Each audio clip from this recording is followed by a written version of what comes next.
જરા વિચારો, આપણી દુનિયાને પાવર આપતી ઇલેક્ટ્રિક મોટરો અને જનરેટરોની અંદર ખરેખર શું હોય છે?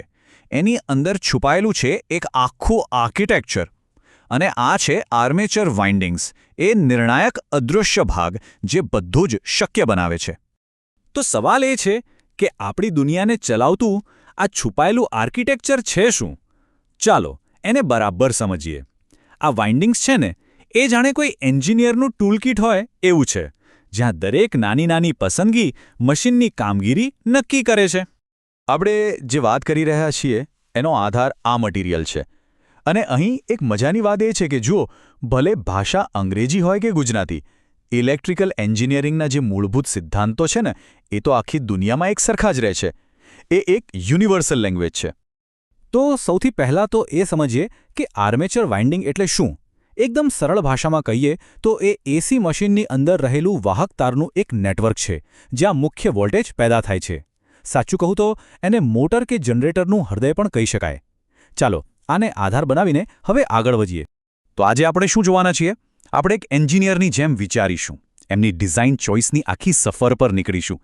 લેયર, પિચ, ડિસ્ટ્રીબ્યુશન, આ બધું શું છે અને એનાથી આખી ડિઝાઇન પર શું અસર પડે છે એ બધું જોઈશું. ચાલો શરૂઆત કરીએ પહેલી ડિઝાઇન ચોઇસથી, લેયરિંગ. આનો સીધો સંબંધ એ વાત સાથે છે કે મશીનના સ્લોટમાં કોઇલને કેવી રીતે ગોઠવવામાં આવે છે. શું એને એક લેયરમાં મૂકવી કે એકની ઉપર બીજી એમ ગોઠવવી? અહીં તફાવત બિલકુલ સાફ છે. સિંગલ લેયર વાઇન્ડિંગમાં શું હોય? દરેક સ્લોટમાં ફક્ત એક કોઇલ સાઇડ, એટલે એની બનાવટ સહેલી છે. પણ ડબલ લેયર વાઇન્ડિંગમાં દરેક સ્લોટમાં બે કોઇલ સાઇડ હોય છે. અને આજકાલ આ જ પદ્ધતિ વધારે વપરાય છે, કારણ કે એનાથી ડિઝાઇનમાં ઘણી છૂટછાટ મળે છે. તો સવાલ એ થાય કે એન્જિનિયરો કેમ ડબલ લેયર વધારે પસંદ કરે છે? વેલ, એના કારણો ખૂબ પ્રેક્ટિકલ છે. એક તો એને બનાવવું અને ઇન્સ્યુલેટ કરવું સહેલું છે. બીજું, એનાથી ફ્રેક્શનલ પિચ વાઇન્ડિંગ્સ શક્ય બને છે, જેના વિશે આપણે આગળ વાત કરીશું. અને સૌથી અગત્યનું, એનાથી એકદમ બેલેન્સ્ડ મેગ્નેટિક ફિલ્ડ બને છે, જે મશીનની કામગીરી સુધારે છે. ઓકે, તો લેયરિંગની વાત તો થઈ ગઈ. હવે એન્જિનિયરની બીજી પસંદગી કઈ? એ છે પિચ. આનો મતલબ એ છે કે મશીનની અંદર જે વાયરની લૂપ છે એ કેટલી લાંબી છે, એ કેટલું અંતર કાપે છે. અહીં પણ આપણી પાસે બે વિકલ્પો છે. પહેલું, ફૂલ પેચ વાઇન્ડિંગ. આમાં કોઇલ જે છે એ ચુંબકીય પોલ્સ વચ્ચેનું પૂરેપૂરું અંતર કાપે છે. આનો ફાયદો એ છે કે દરેક કોઇલમાંથી મેક્સિમમ વોલ્ટેજ મળે છે. બીજી બાજુ છે શોર્ટ પેચ વાઇન્ડિંગ. અહીં કોઇલ થોડું ઓછું અંતર કાપે છે. હા, એનાથી વોલ્ટેજ થોડું ઘટે છે, પણ એના બીજા ફાયદા એટલા જ જબરદસ્ત છે. તો પછી કોઈ શા માટે ઓછું વોલ્ટેજ પસંદ કરશે? કારણ કે શોર્ટ પેચના ફાયદા ગજબના છે. એ મશીનમાં જે બિનજરૂરી ઇલેક્ટ્રિકલ નોઇઝ હોય છે, જેને હાર્મોનિક્સ કહેવાય, એને ઘટાડી નાખે છે. ઉપરથી તાંબુ પણ ઓછું વપરાય, એટલે ખર્ચ અને વજન બંને બચે. અને પરિણામ, મશીન એકદમ સ્મૂધ અને વધારે કાર્યક્ષમ રીતે ચાલે છે. એટલે થોડી પાવર જતી કરીને ક્વોલિટી સુધારવાની આ એક સ્માર્ટ એન્જિનિયરિંગ ટ્રીક છે. ચાલો હવે આપણે આપણા છેલ્લા વિકલ્પ પર આવી ગયા છીએ, ડિસ્ટ્રીબ્યુશન. અહીં પસંદગી એ કરવાની છે કે વાઇન્ડિંગ્સને એક જ જગ્યાએ ભેગા કરવા કે પછી એને આખા મશીનમાં ફેલાવી દેવા.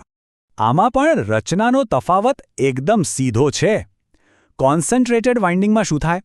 કોઇલના બધા જ વળાંક એક જ સ્લોટમાં ભેગા વીંટાળેલા હોય છે.